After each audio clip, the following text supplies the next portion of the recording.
Hello बच्चों, let's read the question. Diversity in the types of beaks of finches adapted to different feeding habits on the Galapagos Islands as observed by Darwin. This provides evidence for. यानी कि question कह रहा है कि जो Darwin ने observe की थी फिंचेस गैलापागोस आइलैंड्स पे, उनमें जो डिफरेंट टाइप्स ऑफ बीक्स थी, जो बीक्स में डाइवर्सिटी थी फिंचेस के, जो कि अलग अलग फीडिंग हैबिट्स की वजह से उनमें आई थी, वो हमें किस चीज़ का एविडेंस प्रोवाइड करती है एवोल्यूशन में. So here the key concept is evidence of evolution. Evidences of evolution. So देखिए यहाँ पे जो हमारी ये फिंचेस थी, इन्हें हम डार्विन फिंचेस भी कहते हैं. और देखिए इनके बारे में कुछ चीज़ें तो क्वेश्चन में ही लिखी हुई हैं कि ये ओरिजिनली कैसी थी. इनके फीडिंग हैबिट्स के डिफरेंस की वजह से इनमें ये डाइवर्सिटी आई थी बीक्स की. और ये कहाँ रहती थी? गैलापागोस आइलैंड्स पे. तो ये ओरिजिनली क्या थी? Originally they were seed feeding. They were seed feeding. Due to climate change,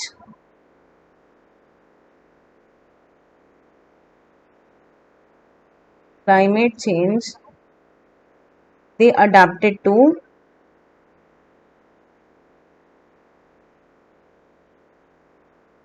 insectivorous यानी कि इंसेक्ट खाने वाली and vegetarian mode of nutrition, यानी कि वेजिटेबल्स में भी कुछ चीज़ें ये खाने लगी. Vegetables mode of nutrition. और इसके लिए क्या हुआ? इनकी बीक्स में मॉडिफिकेशन हुआ, विच caused modification in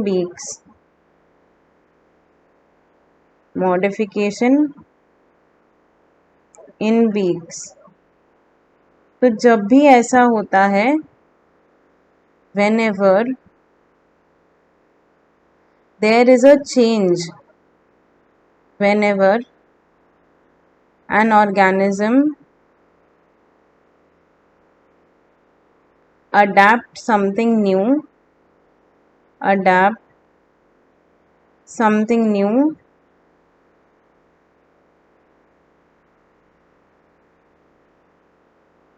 due to natural changes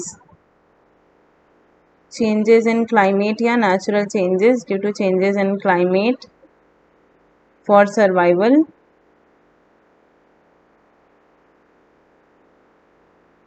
then they are known as natural selection. मतलब जब एक तरीके से नेचर खुद सिलेक्ट करती है कि कौन हमारे इन्वायरमेंट में कौन सर्वाइव करेगा, कौन नहीं.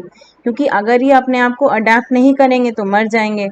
तो इस प्रोसेस को हम कहते हैं नेचुरल सिलेक्शन.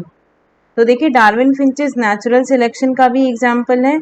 इसके अलावा ये अडेप्टिव रेडिएशन का भी एग्जाम्पल है, क्योंकि इनके एक कॉमन एंसेस्टर्स से इन्होंने बहुत सारी अलग अलग प्रॉपर्टीज़ में अपनी बीक को रेडिएट किया. मतलब अलग अलग प्रॉपर्टी शो की रेडिएशन के फॉर्म में, अलग अलग टाइप्स में. रेडिएशन का मतलब अलग अलग टाइप में रेडिएट हो गए. अडेप्टिव रेडिएशन शो किया इन्होंने. और किस तरीके का? यहाँ पे हो जाएगा डाइवर्जेंट एवोल्यूशन. एक कॉमन एंसेस्टर से, कॉमन सीड फीडिंग वैरायटी से अलग अलग फीडिंग वैरायटी में ये डाइवर्ज हो गए. तो ये किसका एग्जाम्पल है? नेचुरल सिलेक्शन का, डाइवर्जेंट एवोल्यूशन का और अडेप्टिव रेडिएशन का भी. सो यहाँ पे देखिए हमारे ऑप्शंस में हमारे पास एक कौन सा ऑप्शन है जो इन तीनों में से एक को बता रहा है? वो है नेचुरल सिलेक्शन, ऑप्शन डी. सो आपके इस सवाल का सही जवाब हो जाएगा, आंसर इज ऑप्शन डी. क्योंकि देखिए हम एक बार बाकी ऑप्शंस को भी डिस्कस कर लेते हैं, पर जो आपका मेन ऑप्शन जो सही है वो है origin of species by natural selection, अगर यहाँ अडेप्टिव रेडिएशन या डाइवर्जेंट इवोल्यूशन में से कोई होता तो भी वो बिल्कुल सही होता। अब यहाँ पे पहला है इंट्रा स्पेसिफिक वेरिएशन, नहीं, कहीं पर भी वेरिएशन की बात नहीं हो रही है, अडेप्टेशन की बात हो रही है। और यहाँ पे इंट्रा स्पेसिफिक दोनों ही कंपटीशन से रिलेटेड है और यहाँ पे कंपटीशन की बात नहीं हो रही है। So the right answer is option D. I hope you understood the concept. Best of luck.